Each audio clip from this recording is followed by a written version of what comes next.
নমস্কার। আমি আজকের পিএসইউ ব্যাংকের যে স্টকগুলো ওইগুলো নিয়ে একটু কথা বলবো। পিএসইউ ব্যাংকের স্টক বলতে কিছুদিন আগে বেশ হাইপ হয়েছিল যে পাবলিক সেক্টরের যে ব্যাংকগুলো আছে, যেমন bank of Baroda, bank of Maharashtra, state bank of India. তো এই ব্যাংকগুলো নিয়ে খুব হাইপ হয়েছিল এবং আপনারা অনেকেই হয়তো এর মধ্যে কিছু স্টক কিনে ফেলেছেন, এবং যারা এখনও হাইপটা আছে এবং তা আপনারা কিছুজন কিনবেন ভাবছেন।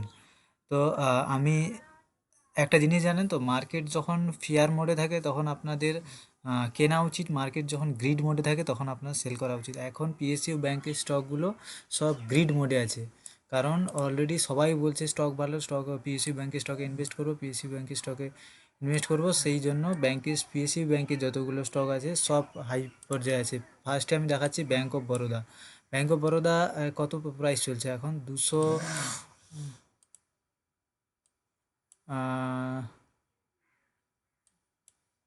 সামথিং 262। এবার এটাকে যদি আমি,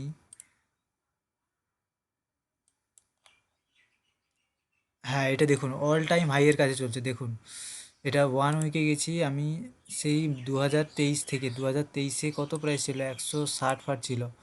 উম, স- তো অলমোস্ট 60-70% রিটার্ন দিয়ে দিয়েছে এই জায়গায় এসে, এবং অল টাইম হাইয়ের কাছে আছে। আমার মনে হয় তো কোনো স্টক অল টাইম হাইয়ের কাছে কেনা উচিত নয়। তাহলে আপনি যদি নেক্সট 5 বছরের জন্য প্ল্যান করছেন তাহলে হয়তো কিনতে পারেন, না হলে আপনি যদি সামনে 6 মাস 1 বছরের জন্য প্ল্যান করেছেন পিএসইউ ব্যাংক থেকে, এখন একটু দূরে থাকুন, একটু কারেকশান আসতে দিন। ওভার হাইপ কোনো জিনিসেই ভালো নয়। শুধু এটা ব্যাঙ্ক অফ বরোদা দেখলাম, এরপরে আরও আমি বাকি স্টকগুলোতে আসছি। এরপরে ব্যাঙ্ক অফ বরোদার পরে রয়েছে bank of India.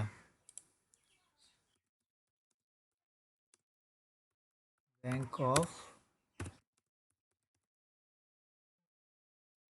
Bank of India, আচ্ছা জাস্ট সেকেন্ড, এটা একটু খুলে নিতে দিন। সুতরাং স্টকটা ইনভেস্টিং হচ্ছে একটা কলা। যদি ইনভেস্টিংটা আপনি ঠিক করে করতে পারেন তাহলে সঠিক টাইমে সঠিক রিটার্নটা আপনি পেয়ে যাবেন। কিন্তু যদি এই রকম উঁচুতে গিয়ে লোকের কথা শুনে নিতে থাকেন তাহলে তো আপনি রিটার্নটা পাবেন না। ইনভেস্টিংয়ের মান্থলি ইনভেস্টিং থেকেও প্রফিট করা যায়, কিন্তু তার জন্য সেটা আপনাকে শিখতে হবে। যাই হোক, বাকি আম, আহ, ব্যাঙ্ক অফ ইন্ডিয়ার শেয়ারের অবস্থা দেখুন, এটা 137 সামথিংয়ে চলছে, কিন্তু এটাও আমি যদি আপনাকে 1 মান্থ টাইম ফ্রেমে গিয়ে দেখাই, 1 মান্থে ব্যাঙ্ক অফ ইন্ডিয়ার শেয়ারটা, এই দেখুন কোথা থেকে কোথায় এসছে দেখুন, কোথা থেকে কোথায়। এখানে 2022 বাইশের পরে 2023-এর দিকে 140 ছিল, সেখান থেকে 120 22-এ এখন হচ্ছে 130 না কত, এক্ষুনি আমি প্রাইসটা বললাম। আচ্ছা যাই হোক, তো সেই জায়গাতে এসছে এখন দেখুন। তো এই এত উঁচুতে তো আমার মনে হয় না কোনো দিন এত উঁচুতে স্টকগুলো নেওয়া উচিত।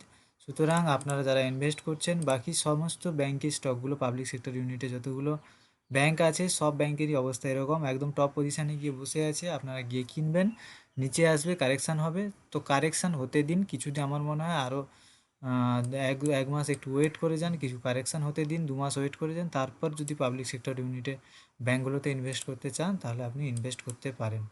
ধন্যবাদ, দেখা হচ্ছে পরে এডুকেশনাল ভিডিওতে।